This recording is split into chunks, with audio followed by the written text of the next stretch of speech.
Hello everyone, welcome to my channel online ST with Manoj Gupta में आपका स्वागत है दोस्तों। हम लोग UP TGT PGT GIC exam के लिए इसमें हम लोग इतिहास के प्रैक्टिस सेट को सॉल्व कर रहे हैं। आज हम लोग प्रैक्टिस सेट नंबर सेकंड को देखने वाले हैं दोस्तों, जो कि UP TGT PGT exam date घोषित हो गया है। आप लोग प्रैक्टिस सेट अभी से ही लगाना शुरू कर दीजिए दोस्तों। तो हम लोगों ने प्रैक्टिस सेट नंबर फर्स्ट को देख लिया है। आज हम लोग प्रैक्टिस सेट नंबर सेकंड को देखने वाले हैं। अगर आपको ये वीडियो पसंद आए तो चैनल को लाइक शेयर सब्सक्राइब अवश्य करिएगा दोस्तों। तो चलिए हम लोग देखते हैं प्रैक्टिस सेट नंबर सेकंड को। इसमें क्वेश्चन नंबर पहला दिया गया है कि निम्नलिखित वायसरायों में से किसने भारतीय जनमत को संतुष्ट करने के लिए बंगाल विभाजन रद्द कर दिया था। क्वेश्चन नंबर फर्स्ट का इसमें राइट आंसर क्या होगा? तो बंगाल विभाजन किसके द्वारा रद्द किया गया था? ये लॉर्ड हॉर्डिंग के द्वारा। लॉर्ड हॉर्डिंग के द्वारा ऑप्शन नंबर इसका डी वाला राइट आंसर होगा। लॉर्ड हॉर्डिंग जो कि ये 1910 से लेकर के 1916 तक ये भारत का वायसराय रहा। इसके समय में महत्वपूर्ण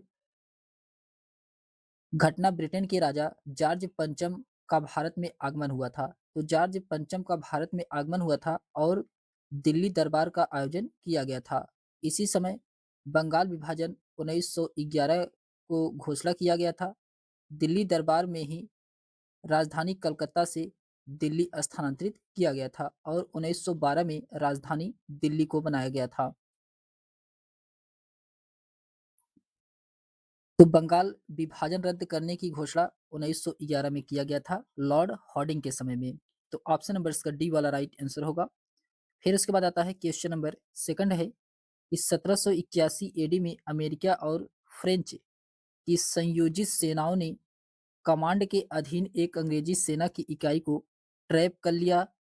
ये किसके द्वारा किया गया था? क्वेश्चन नंबर सेकंड का इसमें राइट आंसर होगा चार्ल्स कार्नवालिस। चार्ल्स कार्नवालिस के समय में। ऑप्शन नंबर इसका सी वाला राइट आंसर होगा। चार्ल्स कार्नवालिस इसका राइट आंसर होगा।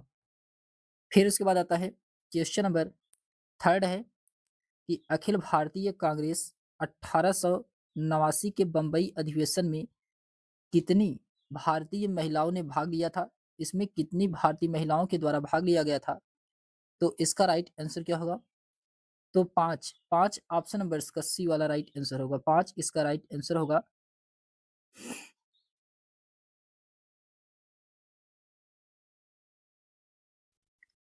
फिर उसके बाद आता है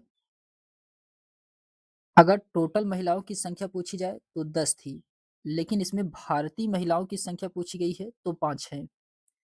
फिर उसके बाद आता है क्वेश्चन नंबर 4 है कि विभाजन के सिद्धांत की ब्रिटिश सरकार की सहमति की घोषणा किसने की थी? क्वेश्चन नंबर 4 का इसमें राइट आंसर क्या होगा? तो ये किया गया था माउंटबेटन के द्वारा। ऑप्शन नंबर इसका सी वाला राइट आंसर होगा। तो विभाजन के सिद्धांत की ब्रिटिश सरकार की सहमति की घोषणा माउंटबेटन के द्वारा किया गया था। फिर उसके बाद आता है क्वेश्चन नंबर 5 है कि यह कथन किसका है कि जापानी बलिदान के माध्यम से भारत की कोई मुक्त दास्ता से भी बदतर है? ये कथन किसका है? क्वेश्चन नंबर 5 का इसमें राइट आंसर क्या होगा? ये सुभाष चंद्र बोस का कथन है। सुभाष चंद्र बोस का कथन है। ऑप्शन नंबर इसका सी वाला राइट आंसर होगा। सुभाष चंद्र बोस इसका राइट आंसर होगा। इन्होंने कहा है कि जापानी बलिदान के माध्यम से भारत की कोई मुक्त दास्ता से भी बदतर है। फिर उसके बाद आता है क्वेश्चन नंबर 6 है कि किस आंदोलन को आरंभ करने के लिए महात्मा गांधी ने करो या मरो का नारा दिया था? तो करो या मरो का नारा महात्मा गांधी के द्वारा भारत छोड़ो आंदोलन के दौरान दिया गया था। ऑप्शन नंबर इसका बी वाला राइट आंसर होगा। भारत छोड़ो आंदोलन के दौरान दिया गया था करो या मरो का नारा। 8 अगस्त 1942 को भारत छोड़ो आंदोलन प्रारंभ हुआ था। आंदोलन छोड़ो में अगस्त क्रांति के नाम से जाना जाता है। इसको अगस्त क्रांति के नाम से भी जाना जाता है। इसी में महात्मा गांधी के द्वारा करो या मरो का नारा दिया गया था। फिर उसके बाद आता है क्वेश्चन नंबर 7 है कि 1937 के आम चुनाव के दौरान भारतीय राष्ट्रीय कांग्रेस किस प्रांत में मंत्रिमंडल नहीं बना सकी थी? तो किस प्रांत में मंत्रिमंडल नहीं बनाया गया था? जो कि 1936 से 37 के बीच प्रांतीय चुनाव में कांग्रेस ने 11 में से 5 प्रांतों। इसमें कौन कौन से थे 5 प्रांत? तो मद्रास था, मध्य प्रांत था, संयुक्त प्रांत था, बिहार और उड़ीसा में बहुमत प्राप्त किया था। लेकिन बंबई में उसका बहुमत कुछ मतों से कम रहा। तो इसका राइट आंसर क्या होगा? तो ऑप्शन नंबर इसका सी वाला राइट आंसर होगा असम। असम इसका राइट आंसर होगा। असम में मंत्रिमंडल नहीं बना सकी थी। ऑप्शन नंबर इसका सी वाला राइट आंसर होगा। या सरकार नहीं बना सकी थी असम में। फिर उसके बाद आता है क्वेश्चन नंबर 8 है कि द्वितीय गोलमेज सम्मेलन में श्रीमती सरोजिनी नायडू ने किसके द्वारा नामित सदस्य के रूप में हिस्सा लिया था? क्वेश्चन नंबर 8 का इसमें राइट आंसर क्या होगा? तो ये लिए थे दोस्तों भारत सरकार के। भारत सरकार ऑप्शन नंबर इसका बी वाला राइट आंसर होगा भारत सरकार। गांधी जी सितंबर 1931 में द्वितीय गोलमेज सम्मेलन में भाग लेने के लिए इंग्लैंड गए थे। द्वितीय गोलमेज सम्मेलन में सेंट जेम्स पैलेस लंदन में आयोजित किया गया था। इसी समय भारत सरकार की ओर से सरोजिनी नायडू ने इसमें भाग लेने के लिए गई थी। फिर उसके बाद आता है क्वेश्चन नंबर 9 है कि निम्नलिखित कथनों पर विचार करें और कोड का प्रयोग करके सही उत्तर का चयन करना है। आपको कथन ए दिया गया है और कथन सेकंड दिया गया है। इसमें बताना है कौन सा कथन सही है। तो इसमें कहा जा रहा है कि साइमन कमीशन एक वैधानिक आयोग था जिसे भारत में वित्तीय सुधार को दिशा को देने के लिए लाया गया था। ये क्या था? तो ये क्या है? ये गलत है। कथन फर्स्ट इसका क्या है? गलत है कि साइमन कमीशन एक वैधानिक आयोग था जिसे भारत में वित्तीय सुधार को दिशा देने के लिए लाया गया था, जो कि गलत है। बी में कहा जा रहा है कि साइमन कमीशन में सारे सदस्य अंग्रेज थे। ये सही है। साइमन कमीशन में सारे सदस्य अंग्रेज थे। ये क्या है? सही है। इसका पहला गलत है और इसमें दूसरा वाला क्या है? सही है। पहला गलत है, दूसरा वाला सही है। तो इसका राइट आंसर होगा ऑप्शन नंबर इसका डी वाला राइट आंसर होगा। कथन ए इसमें गलत है, परंतु कथन बी इसमें क्या है? सही है। सर जॉन साइमन की अध्यक्षता में दिसंबर 1927 में साइमन कमीशन का गठन हुआ था। इसमें कुल 7 सदस्य शामिल थे और सभी सदस्य अंग्रेज थे। फिर उसके बाद आता है क्वेश्चन नंबर 10 है। क्वेश्चन नंबर 10 में कहा जा रहा है कि अभिकथन दिया गया है और कारण दिया गया है। आपको इसमें पढ़ करके सही उत्तर का इसमें चयन करना है, कौन सा इसमें सही है। अभिकथन में कहा जा रहा है कि गांधी जी की सत्याग्रह की तकनीक सत्य और अहिंसा का जुड़वा अवधारणाओं पर आधारित है। तो इसमें अभिकथन क्या है? अभिकथन सही है। अभिकथन इसका सही है। कारण में कहा जा रहा है कि सत्याग्रह का शाब्दिक अर्थ है सत्य पर टिके रहना। तो ये भी इसमें सही है। दोनों सही है लेकिन इसका व्याख्या नहीं कर रहा है। कथन और कारण दोनों सही है लेकिन इसका व्याख्या नहीं कर रहा है। इसलिए इसका राइट आंसर क्या होगा? इसका राइट आंसर होगा ऑप्शन नंबर इसका डी वाला राइट आंसर होगा। अभिकथन और कारण दोनों सही है लेकिन कारण अभिकथन की व्याख्या नहीं करता है। फिर उसके बाद आता है क्वेश्चन नंबर 11 है कि बंगाल विभाजन के जवाब में राष्ट्रवादियों द्वारा परिवर्तित विरोध के नवीन साधन थे। तो कौन कौन से नवीन साधन थे? क्वेश्चन नंबर 11 का इसमें राइट आंसर क्या होगा? तो इसमें कौन कौन से साधन थे? इसमें दिया गया है विदेशी वस्तुओं का बहिष्कार। विदेशी वस्तुओं का बहिष्कार जो कि सही है। स्वदेशी की तरफदारी, ये भी सही है। स्वदेशी मेलों का आयोजन, ये भी सही है। चरखे का प्रयोग, ये जो कि इसमें गलत है। फिर जंगल सत्याग्रह, ये भी इसमें गलत है। राष्ट्रवादी प्रसार हेतु नई समितियों का उदय, ये भी इसमें क्या है? सही है। तो पहला, दूसरा, तीसरा और छठवां सही है, जबकि चौथा और पांचवा इसमें क्या है? गलत है।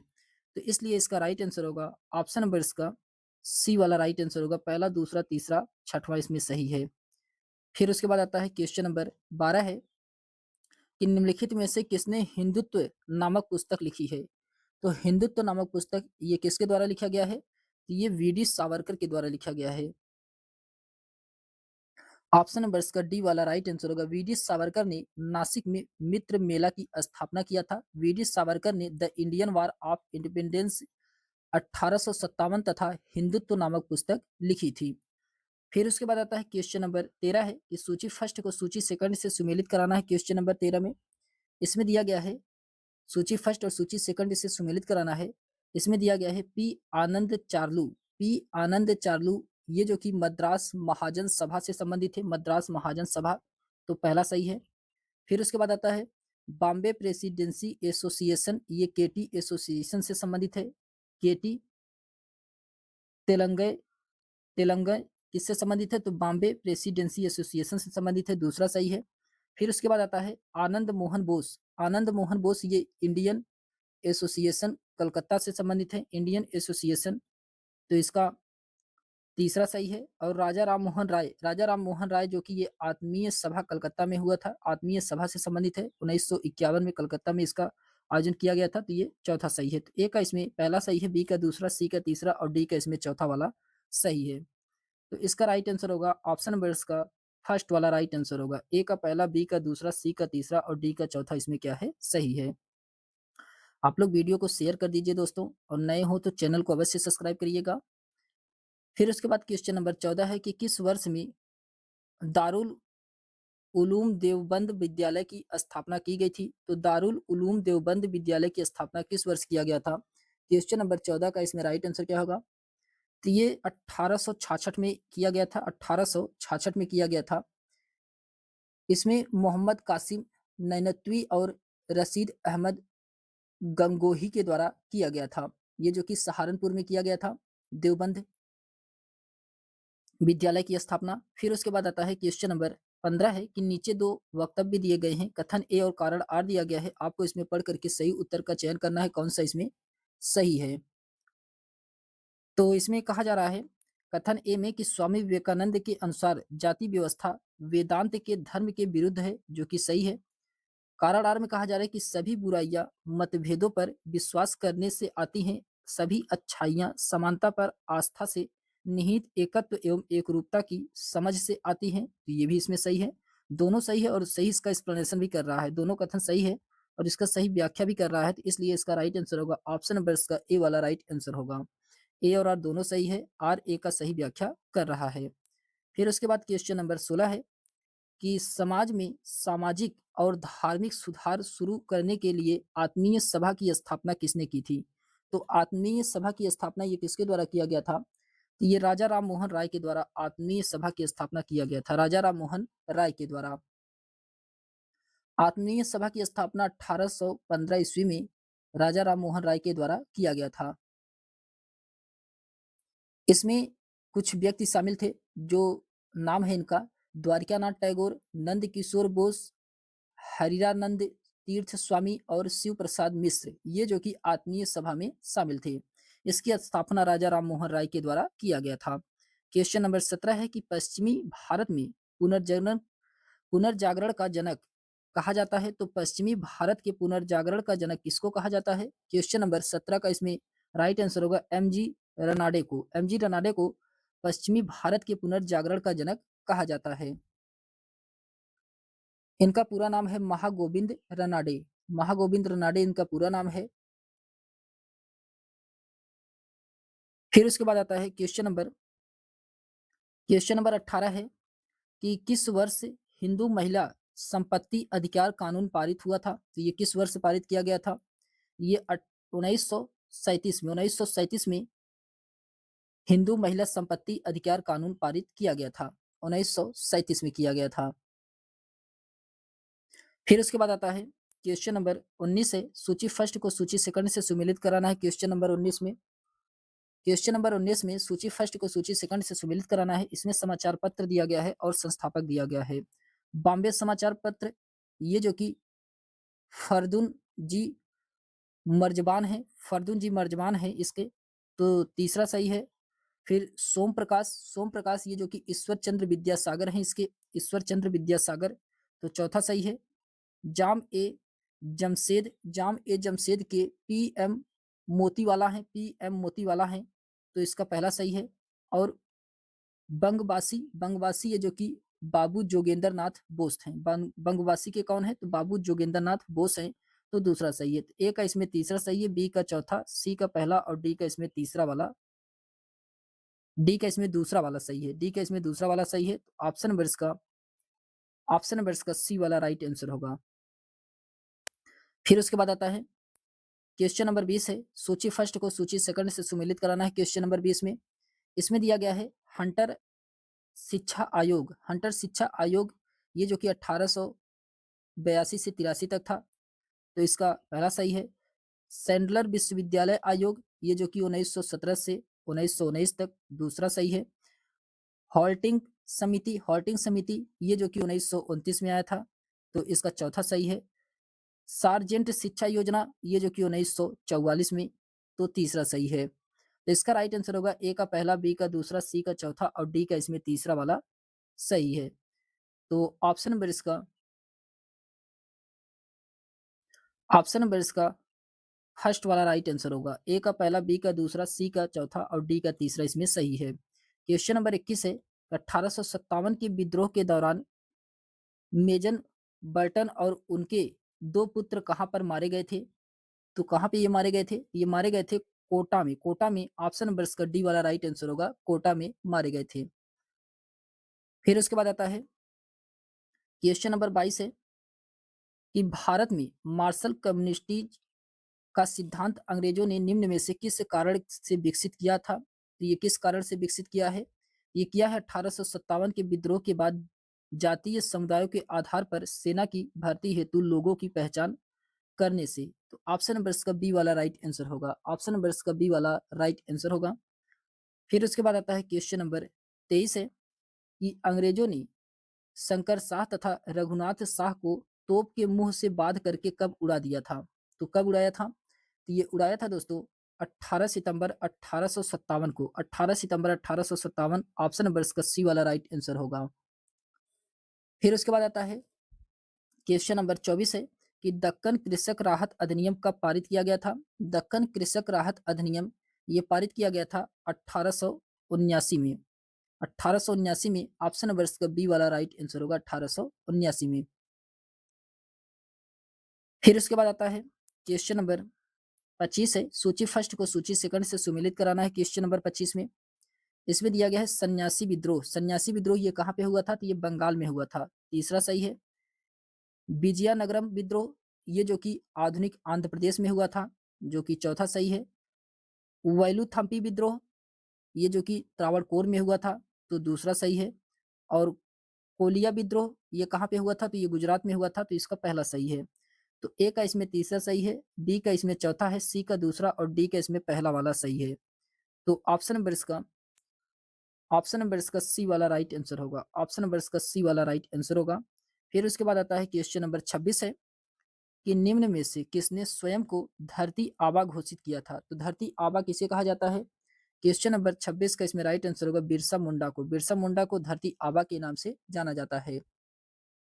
ऑप्शन नंबर इसका सी वाला राइट आंसर होगा। बिरसा मुंडा जो कि ये मुंडा विद्रोह के नेता थे, इनको भगवान का दूत या धरती आबा घोषित किया गया था। फिर उसके बाद क्वेश्चन नंबर 27 है कि 1930 में प्रस्तुत हाइडस सेंस जांच समिति का प्रतिवेदन किस उद्योग से संबंधित था? ये किस उद्योग से संबंधित था? क्वेश्चन नंबर 27 के इसमें राइट आंसर होगा, ये चमड़ा उद्योग से संबंधित था। चमड़ा उद्योग से, ऑप्शन नंबर इसका डी वाला राइट आंसर होगा, चमड़ा उद्योग से। फिर उसके बाद आता है क्वेश्चन नंबर 28 है। क्वेश्चन नंबर 28 में कहा जा रहा है कि निम्नलिखित में से किस वर्ष में मैनचेस्टर कॉटन कंपनी का गठन किया गया था? तो मैनचेस्टर कॉटन कंपनी का गठन ये किया गया था 1859 में। 1859 में किया गया था। ऑप्शन नंबर इसका फर्स्ट वाला राइट आंसर होगा। ये जो कि विश्व में सर्वप्रथम औद्योगिक क्रांति इंग्लैंड में हुआ था। औद्योगिक क्रांति की शुरुआत में वस्त्र उद्योग से हुई थी। वस्त्र उद्योग का प्रमुख केंद्र मैनचेस्टर था, जहां 1859 में मैनचेस्टर कॉटन कंपनी की स्थापना किया गया था। फिर उसके बाद क्वेश्चन नंबर 29 है कि आर्थिक दृष्टि से 19वीं शताब्दी में भारत में ब्रिटिश शासन का एक परिणाम क्या था? तो इसका एक परिणाम क्या था? तो ये था कि भारतीय कृषि का व्यवसायीकरण करना। भारतीय कृषि का व्यवसायीकरण, ऑप्शन नंबर इसका सी वाला राइट आंसर होगा। फिर उसके बाद आता है क्वेश्चन नंबर 30 है कि दक्कन एग्रीकल्चरिस्ट रिलीफ एक्ट किस वर्ष लागू किया गया था? तो दक्कन एग्रीकल्चरिस्ट रिलीफ एक्ट ये लागू किया गया था 1879 को। 1879 को, ऑप्शन नंबर इसका बी वाला राइट आंसर होगा। 1879 को ये लागू किया गया था। फिर उसके बाद आता है क्वेश्चन नंबर 31 है कि निम्नलिखित में से किसने कहा कि अस्थाई बंदोबस्त एक खुददाई व भयंकर भूल थी? तो दुखदाई और भयंकर भूल थी, ये किसके द्वारा कहा गया था? अस्थायी बंदोबस्त। ये कहा गया था टी.आर. होम्स के द्वारा। टी.आर. होम्स के द्वारा कहा गया था कि अस्थायी बंदोबस्त एक दुखदाई और भयंकर भूल थी। ऑप्शन नंबर इसका फर्स्ट वाला राइट आंसर होगा। फिर उसके बाद क्वेश्चन नंबर 32 है कि आरंभिक आधुनिक काल में उमल के रूप में किसे जाना जाता है? तो उमल के रूप में ये किसको जाना जाता है? तो ये कर संग्राहक को जाना जाता है। कर संग्राहक को ऑप्शन नंबर इसका बी वाला राइट आंसर होगा। कर संग्राहक टैक्स कलेक्टर को जाना जाता है। ऑप्शन नंबर इसका डी वाला राइट आंसर होगा। फिर उसके बाद आता है क्वेश्चन नंबर 33 है कि हमने 1935 का अधिनियम तैयार किया क्योंकि हमें लगा कि यह भारत में अंग्रेजों के प्रभाव को बनाए रखने का सबसे बढ़िया तरीका था। यह कथन किसका है? क्वेश्चन नंबर 33 का इसमें राइट आंसर क्या होगा? ये कथन है लॉर्ड लिनिथगो का। लॉर्ड लिनिथगो का है। ऑप्शन नंबर इसका बी वाला राइट आंसर होगा, लॉर्ड लिनिथगो का है। उस समय 1935 अधिनियम में कुल 321 अनुच्छेद, 10 अनुसूचियां और 14 भाग थे। फिर उसके बाद आता है क्वेश्चन नंबर 34 है 1858 के अधिनियम 1858 के अधिनियम के द्वारा ईस्ट इंडिया कंपनी ने सत्ता रानी को हस्तांतरित कर दिया था। तो सत्ता रानी को हस्तांतरित कर दिया था। ऑप्शन नंबर इसका फर्स्ट वाला राइट आंसर होगा। ईस्ट इंडिया कंपनी ने सत्ता रानी को हस्तांतरित कर दिया था 1858 के अधिनियम के द्वारा। फिर उसके बाद आता है क्वेश्चन नंबर 35 है कि रेगुलेटिंग एक्ट किस वर्ष पारित किया गया था? रेगुलेटिंग एक्ट ये किस वर्ष पारित किया गया था? तो इसका राइट आंसर होगा 1773 के द्वारा। 1773 ऑप्शन नंबर इसका बी वाला राइट आंसर होगा। 1773 के द्वारा पारित किया गया था। फिर क्वेश्चन नंबर 36 है कि निम्नलिखित में से किसे मराठा मैकियावेली के नाम से जाना जाता है? तो मराठा मैकियावेली के नाम से किसको जाना जाता है? तो नाना फडणवीस को। नाना फडणवीस को मराठा मैकियावेली के नाम से जाना जाता है। ऑप्शन नंबर इसका डी वाला राइट आंसर होगा। फिर उसके बाद आता है क्वेश्चन नंबर 37 है कि किसके नेतृत्व में अंग्रेज सेना पोर्टो नोवा में हैदर अली को पराजित किया था? तो हैदर अली को ये आयरकूट के द्वारा पराजित किया गया था पोर्टो नोवा के युद्ध में। ऑप्शन नंबर इसका फर्स्ट वाला राइट आंसर होगा, आयरकूट था उस समय। फिर उसके बाद क्वेश्चन नंबर 38 है कि क्लाइव बंगाल कब वापस इसके गवर्नर के रूप में लौटा था? तो क्लाइव बंगाल कब वापस इसके गवर्नर के रूप में लौटा था? क्वेश्चन नंबर 38 का इसमें राइट आंसर क्या होगा? ये लौटा था 1765 में। 1765 में ऑप्शन नंबर इसका फर्स्ट वाला राइट आंसर होगा, 1765 में। फिर उसके बाद आता है क्वेश्चन नंबर 39 है। क्वेश्चन नंबर 39 में कहा जा रहा है कि अवध के अधिग्रहण के खिलाफ हुए व्यापक विरोध के बारे में निम्नलिखित में से कौन सा सही नहीं है? तो इसमें कौन सा सही नहीं है? इसमें दिया गया है कि राजा को कलकत्ता निर्वासित नहीं किया गया था। ये जो कि क्या है, सही नहीं है। ऑप्शन नंबर इसका फर्स्ट वाला राइट आंसर होगा कि राजा को कलकत्ता निर्वासित नहीं किया गया था। अवध को कुशासन के आधार पर लाल डलहौजी ने 13 फरवरी 1856 को अवध राज्य में विलय कर लिया गया था। इस समय यहाँ के जो नवाब थे ये वाजिद अली शाह थे। इनको कलकत्ता निर्वासित कर दिया गया था। कलकत्ता निर्वासित कर दिया गया था, इसीलिए ऑप्शन नंबर इसका फर्स्ट वाला राइट आंसर होगा। ये इसमें क्या है, सही नहीं है। फिर उसके बाद आता है क्वेश्चन नंबर 40 है कि सरकारी अभिलेखों के संदर्भ में कंसल्टेशन क्या थे? कंसल्टेशन क्या था सरकारी अभिलेखों के संदर्भ में? ये बंगाल में अंग्रेजी ईस्ट इंडिया कंपनी के तमाम किस्म के कारोबार था। ऑप्शन नंबर इसका फर्स्ट वाला राइट आंसर होगा कि बंगाल में अंग्रेजी ईस्ट इंडिया कंपनी के तमाम किस्म के कारोबार था। फिर उसके बाद क्वेश्चन नंबर 41 है कि निम्नलिखित में से किस यूरोपीय देश की व्यापारी कंपनी ने 1605 में मसूलीपट्टनम में अपना बेस स्थापित किया था? ये किसके द्वारा स्थापित किया गया था? ये किया गया था डच के द्वारा। डच के द्वारा ऑप्शन नंबर इसका सी वाला राइट आंसर होगा। डच के द्वारा किया गया था। मसूलीपट्टनम में पहला बेस बनाया गया था। फिर उसके बाद आता है क्वेश्चन नंबर 42 है कि पुर्तगाली बस्ती सेंट थोमे कहाँ स्थित है? तो सेंट थोमे ये कहाँ पे स्थित है? क्वेश्चन नंबर 42 का इसमें राइट आंसर होगा सेंट थॉमे, ये जो कि मद्रास में स्थित है। कहाँ पे है? मद्रास में है। ऑप्शन नंबर इसका फर्स्ट वाला राइट आंसर होगा, मद्रास में। फिर उसके बाद आता है क्वेश्चन नंबर 43 है कि निम्नलिखित उत्तर मुगलकालीन शासकों को कालानुक्रम में व्यवस्थित कीजिए। उत्तर मुगलकालीन शासक को कालानुक्रम में व्यवस्थित करना है।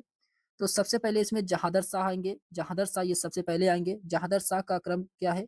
इनका शासनकाल है 1712 से लेकर के 1713 तक है।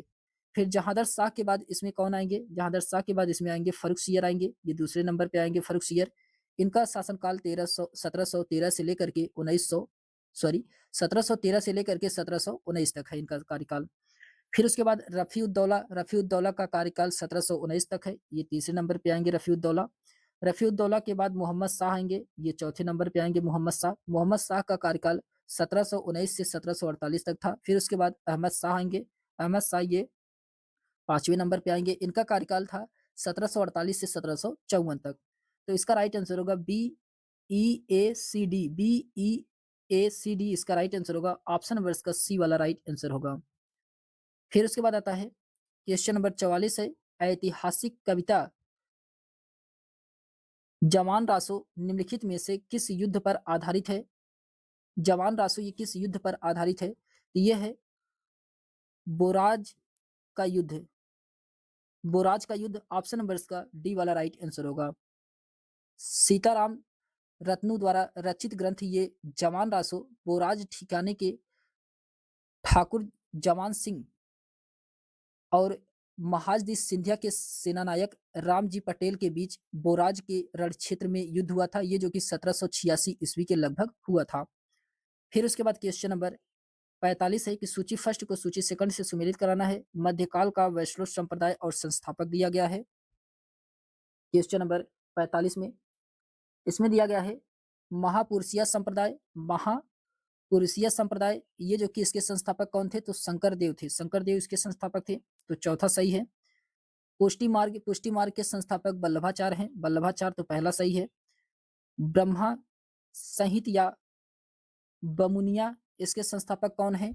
तो दामोदर देव हैं, दामोदर देव हैं, तो दूसरा सही है। और ठाकुरिया संप्रदाय के संस्थापक कौन हैं? तो पुरुषोत्तम ठाकुर हैं, तो तीसरा सही है। ए का चौथा, बी का इसमें पहला, सी का दूसरा और डी का इसमें तीसरा वाला सही है। तो इसका राइट आंसर होगा ऑप्शन नंबर इसका बी वाला राइट आंसर होगा। डी का तीसरा ऑप्शन नंबर इसके बी वाले में है, ऑप्शन नंबर इसका बी वाला राइट आंसर होगा। फिर क्वेश्चन नंबर 46 है कि इनमें से कौन सा कथन पुरंदर की संधि का हिस्सा नहीं था? तो कौन सा कथन है जो कि पुरंदर की संधि का हिस्सा नहीं है क्वेश्चन नंबर 46 में? तो 35 किलो में से 23 किलो का समर्पण मुगलों को कर दिया गया, जो कि सही है। बीजापुर कोंकण का क्षेत्र शिवाजी को अनुदान में दिया गया, ये भी सही है। शिवाजी ने दक्षिण में किसी मुगल अभियान में भाग लेने की मंजूरी दी, ये भी सही है। शिवाजी को 5000 का मनसब अनुदान दिया गया था, ये जो कि क्या है? गलत है। ये क्या है? गलत है। उनके पुत्र संभाजी को 5000 का मनसब दिया गया था। तो ऑप्शन नंबर इसका डी वाला यही इसमें क्या है? सही नहीं है पुरंदर की संधि के बारे में। क्वेश्चन नंबर 47 है कि सूची फर्स्ट को सूची सेकंड से सुमेलित कराना है। इसमें अष्ट प्रधान अधिकारी और शिवाजी के मंत्री दिए गए हैं। तो इसमें पेशवा ये जो कि मरो त्र्यंबक पिंगले थे, कौन थे? मोरो त्र्यंबकम पिंगले थे, तो इसका तीसरा सही है। मजूमदार जो कि अमात्य ये कौन थे? तो ये रामचंद्र नीलकंठ थे इसके, तो चौथा सही है। सरनीस सचिव थे, ये अन्ना जी दाते थे, इसका तो पहला सही है। और वाकिया नवीस ये जो कि दत्ताजी त्र्यंबकम थे, दत्ताजी त्र्यंबकम, तो इसका दूसरा सही है। तो ए का तीसरा, बी का चौथा, सी का पहला और डी का इसमें दूसरा वाला सही है। तो डी का दूसरा वाला सही है, तो ऑप्शन नंबर इसका डी वाला ही राइट आंसर होगा। फिर उसके बाद आता है क्वेश्चन नंबर 48 है कि निम्नलिखित में से अपने किस लेख का दारा ने शीर्षक समुद्र संगम के अंतर्गत अनुवाद करवाया जिससे वह हिंदू विद्वानों के लिए उपलब्ध हो सके? ये करवाया गया था, ये मज्म अल बहरीन का करवाया गया था। ऑप्शन नंबर इसका डी वाला राइट आंसर होगा, मज्म अल बहरीन के द्वारा करवाया गया था। फिर उसके बाद आता है क्वेश्चन नंबर 49 है कि निम्नलिखित फारसी ग्रंथों को उनकी पूर्णतया के कालानुक्रम में व्यवस्थित कीजिए। पहले से बाद में व्यवस्थित करना है इसमें। तो सबसे पहले इसमें कौन आएंगे? तारीख अल्फी, ये सबसे पहले आएगा तारीख अल्फी के बाद इसमें तारीख दाऊदी, ये दूसरे नंबर पे आएगा। फिर उसके बाद शाहनामा, ये तीसरे नंबर पे आएगा। फिर उसके बाद आएगा मसनवी ए आलमगीरी, ये चौथे नंबर पे आएगा। तो इसका जो सही क्रम होगा CADB इसका सही क्रम होगा, CADB इसका सही क्रम होगा। इसमें तारीख़ अल्फ़ी ये जो कि अकबर के शासनकाल में हुआ था और तारीख़ दाऊदी ये जो कि जहांगीर के शासनकाल में, पादशाहनामा ये जो कि शाहजहाँ के और मसनवी-ए-आलमगीरी ये जो कि औरंगज़ेब के शासनकाल में हुआ था। फिर उसके बाद आता है इसका राइट आंसर क्या होगा? तो ऑप्शन नंबर इसका डी वाला राइट आंसर होगा, CADB इसका राइट आंसर है। फिर उसके बाद क्वेश्चन नंबर 50 है, सुलह-ए-कुल की धारणा आधारित थी। सुलह-ए-कुल की धारणा जो आधारित थी, ये किस पर आधारित थी? ये वहदतुल वजूद के सिद्धांत पर, वहदतुल वजूद के सिद्धांत पर ऑप्शन नंबर इसका सी वाला राइट आंसर होगा। ये अकबर ने अपनाया था, ये अकबर के द्वारा अपनाया गया था। फिर उसके बाद आता है क्वेश्चन नंबर 51 है, तुर्किश सुल्ताना का महल कहाँ है? तुर्किश सुल्ताना का महल कहाँ पे है? क्वेश्चन नंबर 51 का इसमें राइट आंसर होगा फतेहपुर सीकरी में है। कहाँ पे है? फतेहपुर सीकरी में है। ऑप्शन नंबर इसका डी वाला राइट आंसर होगा। फिर क्वेश्चन नंबर 52 है कि इनमें से किस शासक के अधीन तूतीनामा को चित्रित किया गया था? तो तूतीनामा को ये चित्रित किया गया था, इस समय अकबर का शासनकाल था। अकबर का शासनकाल था। ऑप्शन नंबर इसका डी वाला राइट आंसर होगा, अकबर का शासनकाल था। इसका चित्रण तूतीनामा को कौन किया था? तो दसवंत के द्वारा किया गया था। दसवंत के द्वारा किया गया था। फिर उसके बाद क्वेश्चन नंबर 53 है कि मुगल स्थापत्य कला किसका सुखद सम्मिश्रण है? ये किसका है? तो इसका राइट आंसर होगा फारसी और भारतीय शैली का। फारसी और भारतीय शैली का सम्मिश्रण है। ऑप्शन नंबर इसका सी वाला राइट आंसर होगा, फारसी और भारतीय का सम्मिश्रण है। फिर क्वेश्चन नंबर 54 है कि दूर से देखने पर शहर अत्यंत आकर्षक दिखाई पड़ते हैं, किंतु अंदर से उस उन सबकी भव्यता गलियों के सकरेपन एवं भीड़ की आपाधापी में खो जाती है। मुगलकालीन भारत के शहरों के संदर्भ में उपरोक्त कथन किसने दिया था? तो ये कथन किसके द्वारा दिया गया है? ये कथन फादर मोन्सेट्रेंट के द्वारा दिया गया है। फादर मोन्सेट्रेंट के द्वारा दिया गया है। ऑप्शन नंबर इसका फर्स्ट वाला राइट आंसर होगा। क्वेश्चन नंबर 55 है कि सूची फर्स्ट को सूची सेकंड से सुमेलित कराना है। जिहाद, जिहाद ये जो कि अतिरिक्त उपकर था। जिहाद क्या था? अतिरिक्त उपकर था। तो इसका चौथा सही है। हुंडी, हुंडी ये जो कि विनिमय पत्र था, विनियमन पत्र था, तो इसका पहला सही है। और हूण, हूण जो कि ये स्वर्ण सिक्का होता था, हूण तीसरा सही है। और फरमान ये क्या होता था? शाही आदेश होता था, तो दूसरा सही है। ए का इसमें चौथा सही है, बी का पहला, सी का तीसरा और डी का इसमें दूसरा वाला सही है। तो डी का दूसरा वाला ऑप्शन नंबर इसके ए वाले में है, यही इसका राइट आंसर होगा। फिर उसके बाद आता है क्वेश्चन नंबर 56 है, मदद ए मास मुगल प्रशासन में किससे संबंधित था? क्वेश्चन नंबर 56 का इसमें राइट आंसर होगा विद्वानों को दी जाने वाली राजस्व मुक्त भूमि था। ऑप्शन नंबर इसका बी वाला राइट आंसर होगा। क्वेश्चन नंबर 57 है कि निम्नलिखित अधिकारों में से कौन मुगल कालीन भारत में शहरों के प्रशासन से संबंध नहीं था? तो शहरों के प्रशासन से संबंध इसमें नाजिम, नाजिम ये जो कि शहरों के प्रशासन से संबंध नहीं है। ऑप्शन नंबर इसका फर्स्ट वाला राइट आंसर होगा, नाजिम। ये जो कि प्रत्येक सूबा या प्रांत का प्रमुख अधिकारी होता था, नाजिम। फिर उसके बाद आता है क्वेश्चन नंबर 58। उसके बाद आता है क्वेश्चन नंबर 58 है कि अकबर ने अपने समस्त साम्राज्य को अनेकों में बांटा हुआ था, तो किसमें बांटा था? क्वेश्चन नंबर 58 का इसमें राइट आंसर क्या होगा? तो इसका राइट आंसर होगा उपरोक्त में से कोई भी नहीं। उपरोक्त में से कोई भी नहीं। ऑप्शन नंबर इसका डी वाला राइट आंसर होगा। आईने अकबरी में केवल 12 सूबों का वर्णन किया गया है, जो कि अबुल फजल का है आईने अकबरी। इसमें 12 सूबों का वर्णन किया गया है।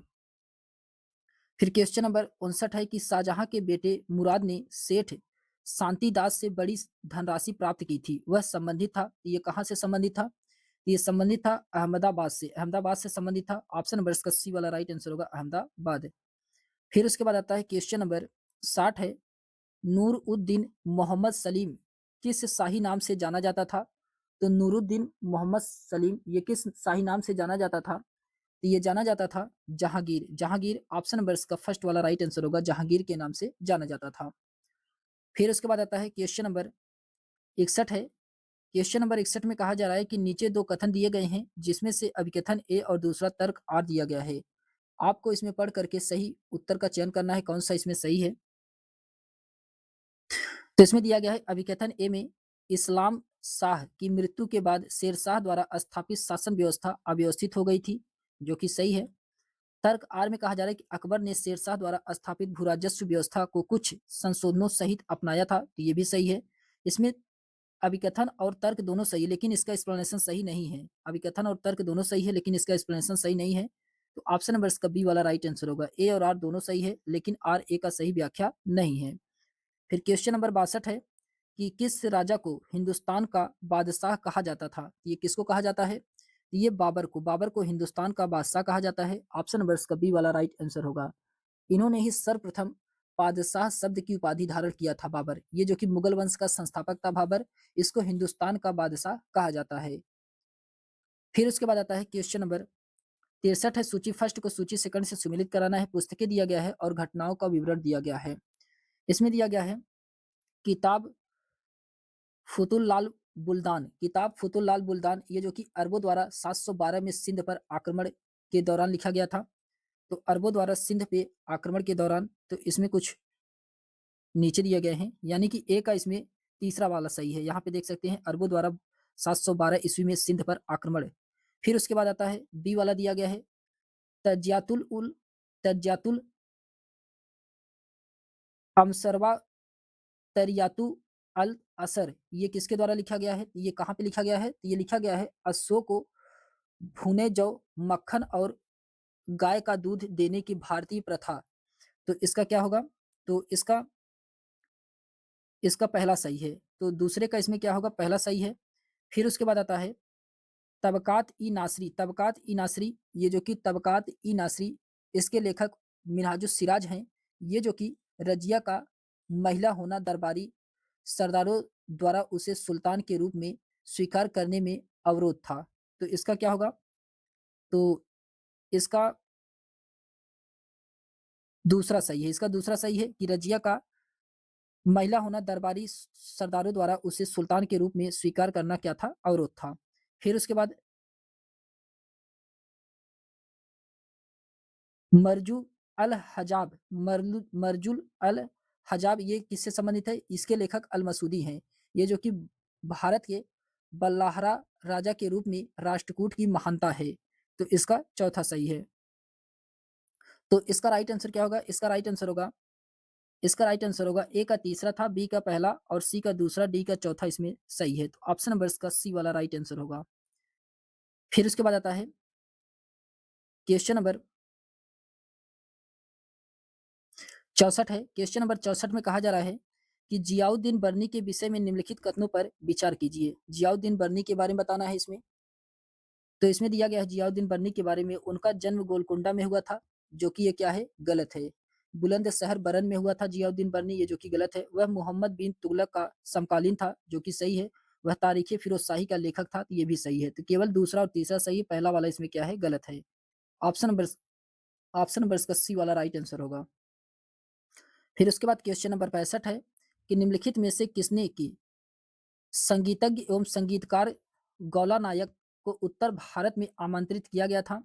तो ये किसको किया गया था? ये किया गया था अलाउद्दीन खिलजी को। अलाउद्दीन खिलजी को। ऑप्शन नंबर इसका फर्स्ट वाला राइट आंसर होगा, अलाउद्दीन खिलजी को। फिर उसके बाद क्वेश्चन नंबर 66 है। क्वेश्चन नंबर 66 में कहा जा रहा है, इसमें कहा जा रहा है कि निम्नलिखित कथनों में कौन सा कथन सत्य है? कौन सा कथन इसमें बताना है, कौन सा कथन इसमें सत्य है? क्वेश्चन नंबर 66 में तो इसमें दिया गया है, पहला है कि तुगलक स्थापत्य कला की आकर्षक विशेषता बैटर नाम वाली ढलवा दीवारें हैं, जो कि क्या है? सही है।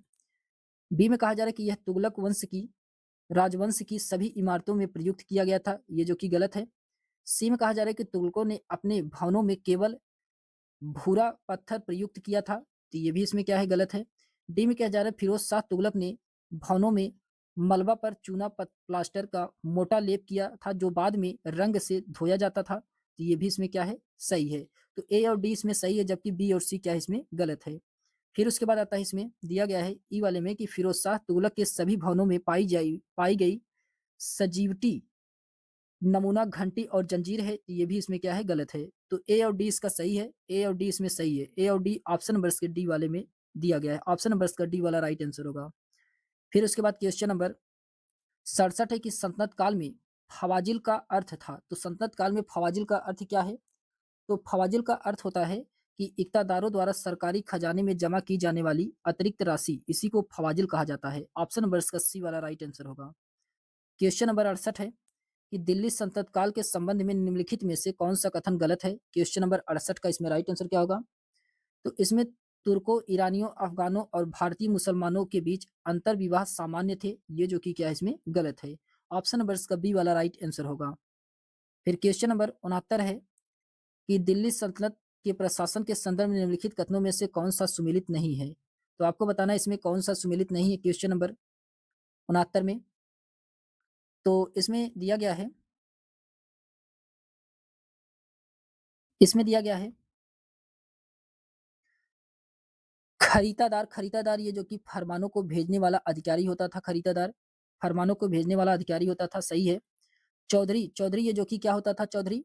चौधरी ये ग्राम का मुखिया या परगने का मुखिया होता था, तो ये भी सही है। जहाँदारी जहाँदारी ये जो कि क्या होता था जहाँदारी? राज व्यवस्था होता था जहाँदारी, तो ये भी सही है। पायक पायक घुड़सवार सैनिक दिया गया है, जो कि पायक क्या होते थे? पायक ये पैदल सेना वाले होते थे। पायक क्या होते थे? पैदल सैनिक होते थे। तो ऑप्शन नंबर इसका डी वाला यही इसमें क्या है सही सुमेलित नहीं है। ऑप्शन नंबर इसका डी वाला यही इसका राइट आंसर होगा। फिर उसके बाद आता है क्वेश्चन नंबर 70 है कि कड़े इस्लामिक सिद्धांत में एक मुस्लिम राज्य का सच्चा शासक होता था। तो कौन होता था? ये होता है खलीफा, खलीफा होता है। ऑप्शन नंबर इसका बी वाला राइट आंसर होगा, खलीफा होता है। फिर उसके बाद आता है क्वेश्चन नंबर 71 है कि निम्नलिखित संतों को कालानुक्रम में व्यवस्थित कीजिए, पहले से बाद में इसको व्यवस्थित करना है। तो सबसे पहले इसमें कौन आएँगे? सबसे पहले इसमें अड्डाल आएँगे, अड्डाल ये सबसे पहले आएँगे। ये जो कि 8वीं सदी में इनका जन्म हुआ था अड्डाल का। फिर उसके बाद रामानुजाचार्य आएँगे, ये दूसरे नंबर पे आएँगे रामानुजाचार्य, ये 1017 में इनका जन्म हुआ था। फिर उसके बाद रामानंद, ये तीसरे नंबर पे आएँगे रामानंद। इनका जो जन्म हुआ था 1356 ईस्वी में हुआ था। फिर कुंभन दास ये चौथे नंबर पे आएँगे कुंभन दास, इनका जो जन्म हुआ था 1468 में हुआ था। तो इसका सही क्रम क्या होगा?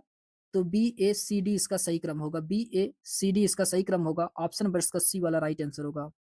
फिर उसके बाद क्वेश्चन नंबर 72 है कि चैतन्य ने दर्शन ज्ञान का प्रतिपादन किया था, चैतन्य ने दर्शन ज्ञान का प्रतिपादन किया था अचिंत्य भेदभाव तत्व से, अचिंत्य भेदभाव तत्व, ऑप्शन नंबर इसका डी वाला राइट आंसर होगा। फिर क्वेश्चन नंबर 73 है कि मीराबाई किस भारतीय राज्य से संबंधित थी? मीराबाई ये किस भारतीय राज्य से संबंधित थी? तो ये राजस्थान से थी, राजस्थान से थी। ऑप्शन नंबर इसका सी वाला राइट आंसर होगा, राजस्थान। क्वेश्चन नंबर 74 है कि कौन सी दक्षिण भारतीय नृत्य शैली विजयनगर शासनकाल में सर्वप्रथम अवतरित हुई? क्वेश्चन नंबर 74 का इसमें राइट आंसर होगा यक्षगान, यक्षगान, ऑप्शन नंबर इसका बी वाला राइट आंसर होगा, यक्षगान। क्वेश्चन नंबर 75 है कि आमरा नायक थे जिन्हें रायों द्वारा शासन करने के लिए क्षेत्र प्रदान किया गया था। तो क्वेश्चन नंबर 75 का इसमें राइट आंसर होगा सैन्य कमांडर को, ऑप्शन नंबर इसका बी वाला राइट आंसर होगा, सैन्य कमांडर को।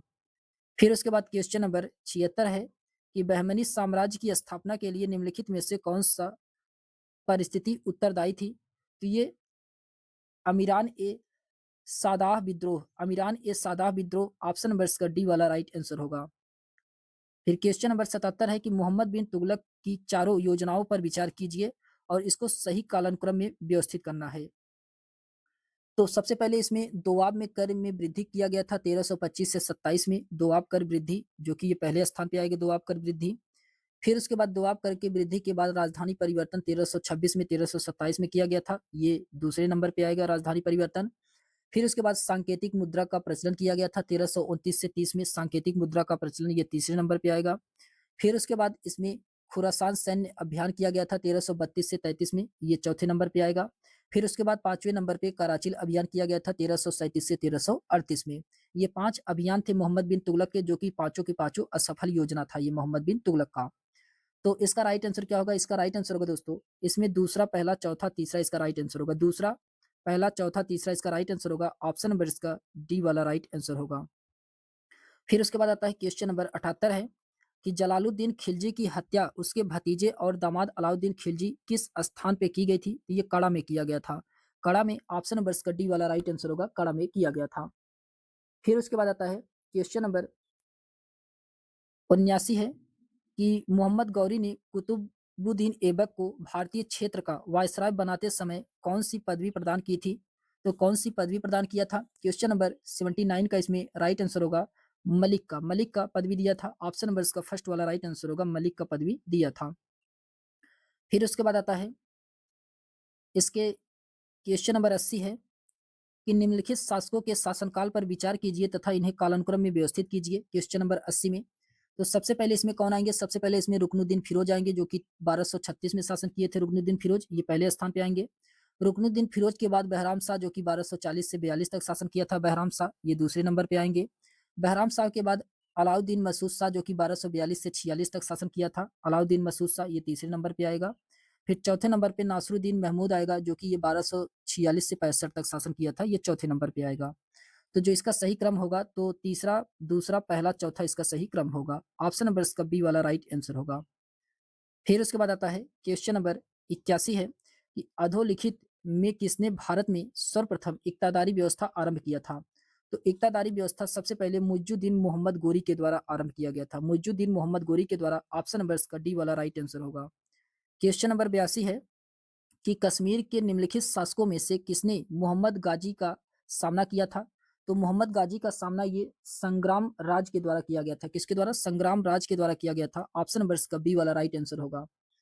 फिर उसके बाद आता है क्वेश्चन नंबर 83 है कि सूची फर्स्ट को सूची सेकंड से सुमेलित कराना है। क्वेश्चन नंबर 83 में लांडखा मंदिर, ये जो कि बीजापुर में है लांडखा मंदिर, तो इसका चौथा सही है। प्रभावती गुप्त ये जो कि रुद्रसेन द्वितीय से संबंधित है, तो तीसरा सही है। एहोल अभिलेख ये जो कि पुलकेशिन द्वितीय से संबंधित है, दूसरा सही है।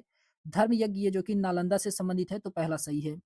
तो ए का इसमें चौथा सही है, बी का तीसरा, सी का दूसरा और डी का इसमें पहला वाला सही है। तो डी का पहला वाला ऑप्शन नंबर इसके ए वाले में दिया गया है, यही इसका राइट आंसर होगा। फिर उसके बाद आता है क्वेश्चन नंबर 84 है कि भाजा एवं कार्ले की चैत्य गुफाएं कहाँ स्थित है? तो ये इसका कहाँ स्थित है? क्वेश्चन नंबर 84 का इसमें राइट आंसर होगा लोनावाला, जो कि महाराष्ट्र में है, यही इसका राइट आंसर होगा। ऑप्शन नंबर इसका फर्स्ट वाला राइट आंसर होगा। लोनावाला ये कहाँ पे है? महाराष्ट्र में है, जो कि ये हीन संप्रदाय के द्वारा निर्मित बौद्ध ग्रंथ का एक छोटा समूह है।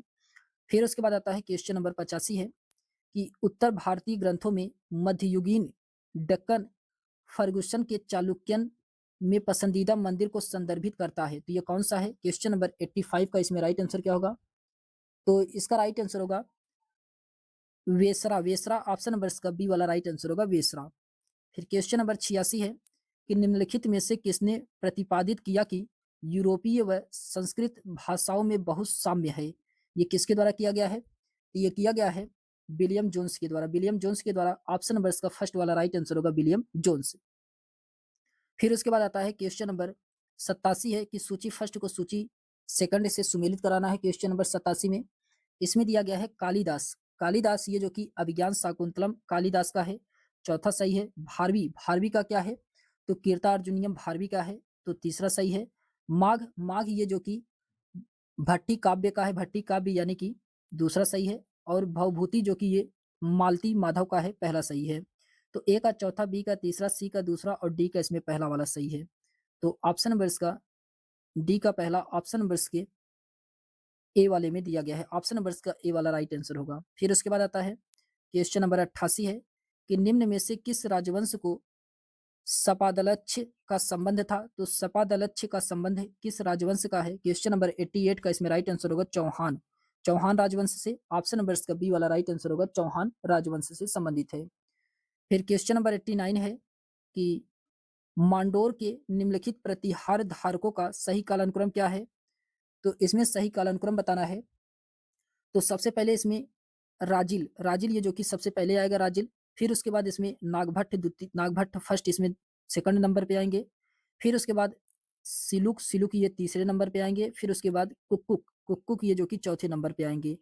तो इसका जो सही क्रम है तो दूसरा, तीसरा, चौथा, पहला इसका सही क्रम है। दूसरा, तीसरा, चौथा, पहला इसका सही क्रम है। तो ऑप्शन नंबर इसका डी वाला राइट आंसर होगा। फिर उसके बाद आता है क्वेश्चन नंबर 90 है कि गांव के रूप में उर एक आवासीय इकाई थी। गांव में मुख्यतः रहते थे, तो क्या रहते थे? क्वेश्चन नंबर 90 का इसमें राइट आंसर होगा किसान। किसान, ऑप्शन नंबर इसका बी वाला राइट आंसर होगा, किसान।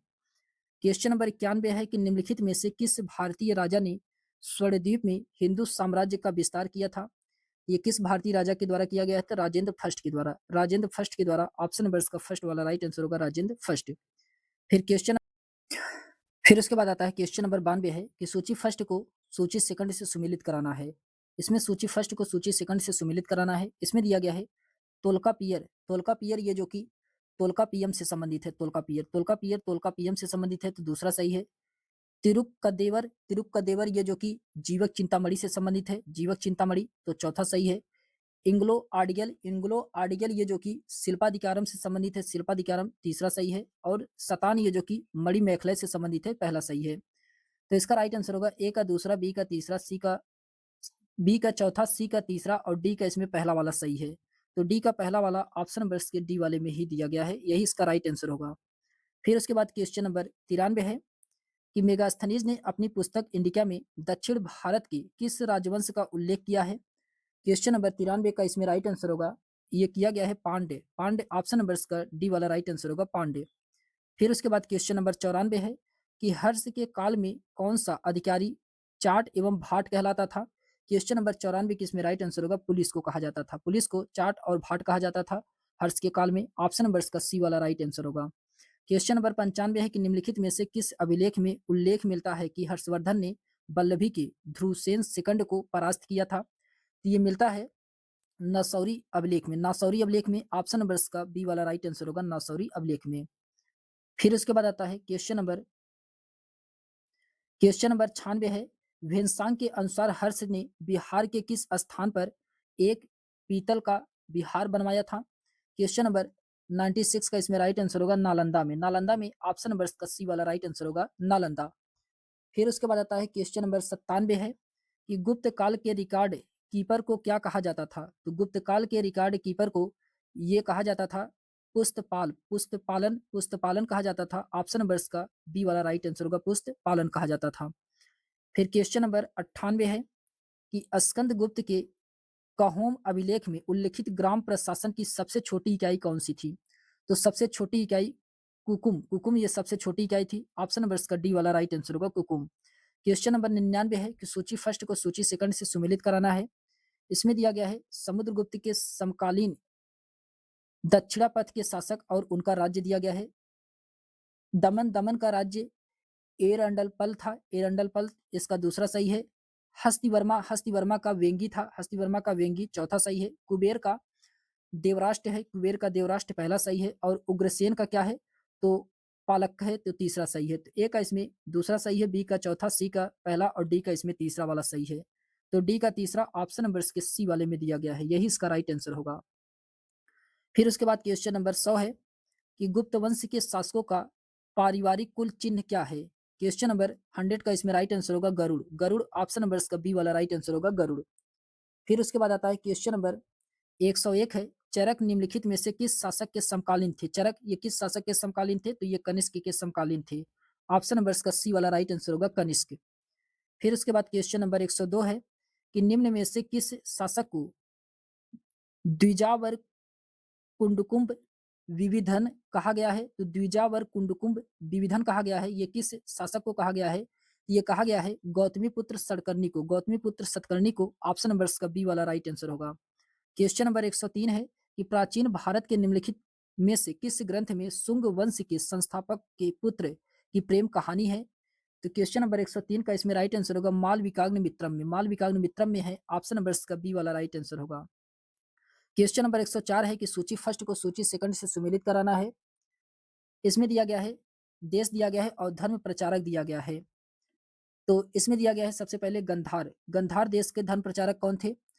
तो गंधार देश के धर्म प्रचारक या गंधार या कश्मीर के मज्झिंतिंग के थे। कौन से? मज्झंतिंग थे। तीसरा सही है। यमन के कौन है?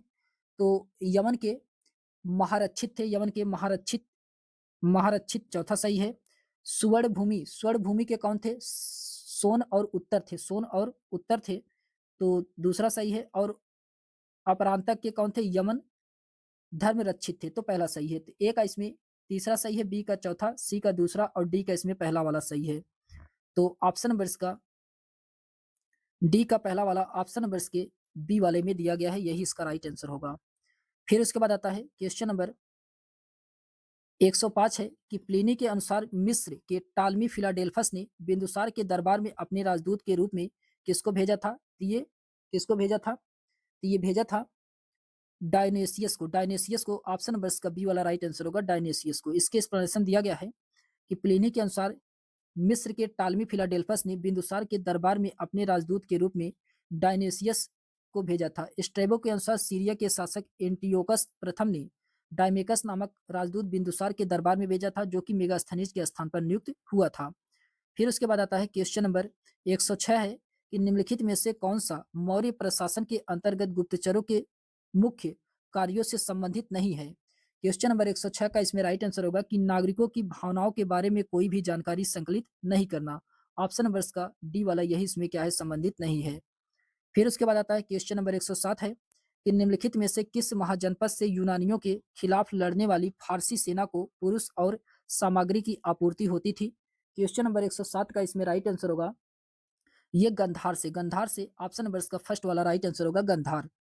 क्वेश्चन नंबर 108 है कि निम्नलिखित में से कौन सा महाजनपद नहीं है? तो कौन सा महाजनपद नहीं है? तो ये चेर जो कि महाजनपद नहीं है, चेर महाजनपद नहीं है। ऑप्शन नंबर इसका डी वाला राइट आंसर होगा। क्वेश्चन नंबर 109 है कि सूची फर्स्ट को सूची सेकंड से सुमेलित कराना है। इसमें अमिताभ दिया गया है। अमिताभ ये जो कि उसके बोधिसत्व कौन थे अमिताभ के? तो पद्म पाणी थे, पद्म पाणी थे। तो इसका दूसरा सही है। अच्छोभ्य, अच्छोभ्य ये जो कि वज्रपाणी थे, अच्छोभ्य का पहला सही है। वैरोचन, वैरोचन ये जो कि सामंत भद्र थे, सामंत भद्र ये जो कि चौथा सही है। अमोघ सिद्धि, अमोघ सिद्धि ये जो कि विश्वपाणी थे, तो ये तीसरा सही है। ए का इसमें दूसरा, बी का पहला, सी का चौथा, डी का इसमें तीसरा वाला सही है। तो डी का तीसरा ऑप्शन नंबर इसके बी वाले में है, यही इसका क्या होगा, राइट आंसर होगा। फिर उसके बाद क्वेश्चन नंबर 110 है कि सूची फर्स्ट को सूची सेकंड से सुमेलित कराना है। क्वेश्चन नंबर 110 में सूची फर्स्ट को सूची सेकंड से सुमेलित कराना है। इसमें दिया गया है कथन ए और कारण आर दिया गया है। गौतम बुद्ध ने अधिक संख्या में वर्षावास श्रावस्ती में बिताया, जो कि कौशल का एक प्रमुख नगर था, जो कि सही है। गौतम बुद्ध ने और कौशल के राजा प्रसेनजीत आयु के थे, ये भी सही है, लेकिन इसका एक्सप्लेनेशन सही नहीं है। दोनों सही है लेकिन इसका एक्सप्लेनेशन सही नहीं कर रहा है, तो इसलिए इसका राइट आंसर क्या होगा? तो इसका राइट आंसर होगा ऑप्शन नंबर इसका बी वाला राइट आंसर होगा। ऑप्शन नंबर इसका बी वाला राइट आंसर होगा। क्वेश्चन नंबर 111 है कि निम्नलिखित में से कौन जैन आचार्य नहीं थे? कौन जैन आचार्य नहीं थे? क्वेश्चन नंबर 111 का इसमें राइट आंसर होगा बौधायन। ऑप्शन नंबर इसका फर्स्ट वाला राइट आंसर होगा, बौधायन। फिर क्वेश्चन नंबर 112 है कि निम्नलिखित में से जैन धर्म में नए कर्मों को रोकने की प्रक्रिया को क्या कहा जाता है? तो 112 का इसमें राइट आंसर होगा संवर कहा जाता है, संवर कहा जाता है। ऑप्शन नंबर इसका डी वाला राइट आंसर होगा। क्वेश्चन नंबर 113 है कि निम्नलिखित में से कौन ऋग्वेद की नासतस्य के साथ पहचाने जाते थे? तो नासतस्य के साथ पहचाने जाते हैं। क्वेश्चन नंबर 113 का इसमें राइट आंसर होगा ये अश्वनी को, अश्वनी को। ऑप्शन नंबर इसका डी वाला राइट आंसर होगा, अश्वनी को। जो कि ये बोगजकोई अभिलेख में 4 देवताओं का उल्लेख किया गया है, इंद्र, मित्र, नातस्य और वरुण को। फिर उसके बाद आता है क्वेश्चन नंबर 114 है, सूची फर्स्ट को सूची सेकंड से सुमेलित कराना है। क्वेश्चन नंबर 114 इसमें दिया गया क्या है, ग्रंथ है और विवरण दिया गया है। तो इसमें दिया गया है सबसे पहले ऋत, ऋत का मतलब होता है ऋग्वेद। ऋग्वेद इसमें ब्रह्मांड और मनुष्य को संचालित करने वाले विधि सिद्धांत है, तो इसका राइट आंसर क्या होगा? इसका चौथा है। और सामवेद में इसमें जप के नमित्र मंत्रों का संकलन किया गया है, जप उप के बारे में कहा गया है, तो इसका तीसरा सही है। यजुर्वेद में इसमें बलि की व्याख्या की गई है, बलि की, तो पहला सही है। और ब्राह्मण में कहा गया है कि इसमें पुजारियों को अनुष्ठान यानी कर्मकांड के संदर्भ में मार्गदर्शन बताया गया है, तो इसमें दूसरा सही है। तो इसका राइट आंसर होगा ए का चौथा, बी का तीसरा, सी का पहला और डी का इसमें दूसरा वाला सही है। तो इसका राइट आंसर होगा डी का दूसरा। ऑप्शन नंबर इसके ए वाले में भी दिया गया है, इसका ए वाला राइट आंसर होगा। फिर उसके बाद आता है क्वेश्चन नंबर 115 है कि हड़प्पा के लोग अधिक मात्रा में लापीज लाजुली कहाँ से प्राप्त करते थे? तो इसका राइट आंसर होगा सुर्तघोई से, सुर्तघोई। ऑप्शन नंबर इसका बी वाला राइट आंसर होगा। क्वेश्चन नंबर 116 है कि सिंधु घाटी स्थल सूतका गेंडोर किस नदी के मुहाने पर स्थित है? तो सूतका गेंडोर ये जो कि दास्क नदी के मुहाने पर स्थित है, दास्क नदी। ऑप्शन नंबर इसका सी वाला राइट आंसर होगा, दास्क नदी के मुहाने पर स्थित है। फिर उसके बाद क्वेश्चन नंबर 117 है कि नीचे 2 वक्तव्य दिए गए हैं, आपको इसमें पढ़ करके सही उत्तर का चयन करना है, कौन सा इसमें सही है। क्वेश्चन नंबर 117 में कथन ए में कहा जा रहा है कि हड़प्पा के लोग अपनी जल आवश्यकता का ध्यान रखते थे एवं जल प्रबंधन के प्रति जागरूक थे, जो कि सही है। कथन ए इसका सही है। फिर उसके बाद आता है कथन कारण आर में कहा जा रहा है कारण आर में कहा जा रहा है कि मोहनजोदड़ो में बड़ी संख्या में कुएँ खुदवाए गए थे, तो ये भी इसमें सही है। तो इसमें दोनों सही है और इसका सही एक्सप्लेनेशन भी कर रहा है, तो ऑप्शन नंबर इसका फर्स्ट वाला राइट आंसर होगा। ए और आर दोनों सही है, आर ए का सही व्याख्या कर रहा है। फिर क्वेश्चन नंबर 118 है कि निम्नलिखित में से कौन-सी वस्तु सामान्यतः ताम्र ढेर समुच्चय में नहीं पाई जाती थी?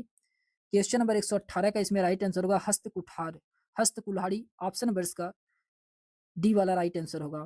क्वेश्चन नंबर 119 है कि परिष्कृत औजारों का युग माना जाता है। परिष्कृत औजारों का युग उच्च पुरापाषाण युग को माना जाता है। ऑप्शन नंबर इसका बी वाला राइट आंसर होगा उच्च पुरापाषाण युग। क्वेश्चन नंबर 120 है कि जॉन मार्शल के बाद भारतीय पुरातत्व सर्वेक्षण का महानिदेशक किसे बनाया गया था? तो ये बनाया गया था एच हरग्रीव्स को। एच हरग्रीव्स को। ऑप्शन नंबर इसका फर्स्ट वाला राइट आंसर होगा। फिर उसके बाद आता है क्वेश्चन नंबर 121 है कि प्रागैतिहासिक के अध्ययन का विषय है। प्रागैतिहासिक के अध्ययन का विषय क्या है? तो इसका विषय है निरक्षर समाजों का इतिहास। निरक्षर समाजों का इतिहास है। ऑप्शन नंबर इसका फर्स्ट वाला राइट आंसर होगा निरक्षर समाजों का इतिहास है। फिर उसके बाद आता है क्वेश्चन नंबर 122 है कि 1783 में मेजर जेम्स रेनेल द्वारा बनाया गया हिंदुस्तान का नक्शा किस बात का उद्योगक था घोतक था? क्वेश्चन नंबर 122 के इसमें राइट आंसर होगा भारतीय पद्धति के सहयोग के साथ मानचित्र बनाने की यूरोपीय वैज्ञानिक प्रयोग। ऑप्शन नंबर इसका सी वाला राइट आंसर होगा। फिर उसके बाद क्वेश्चन नंबर 123 है इकोनॉमिक हिस्ट्री सोसाइटी की स्थापना निम्न वर्ष में की गई थी। तो इकोनॉमिक सोसाइटी की स्थापना कब किया गया था? तो ये किया गया था दोस्तों 1926 में। 1926 में किया गया था। ऑप्शन नंबर इसका सी वाला राइट आंसर होगा 1926 में। क्वेश्चन नंबर 124 है भीमराव रामजी अंबेडकर द्वारा जाति प्रथा का विनाश निम्नलिखित वर्ष में की गई थी। तो ये कब किया गया था? तो ये किया गया था 1936 में। 1936 में। ऑप्शन नंबर इसका बी वाला राइट आंसर होगा 1936 में। फिर उसके बाद आता है क्वेश्चन नंबर 125 है। 125 में कहा जा रहा है कि गुफाओं से हिंदुस्तान के जंगल तक 1879 सॉरी 1889 से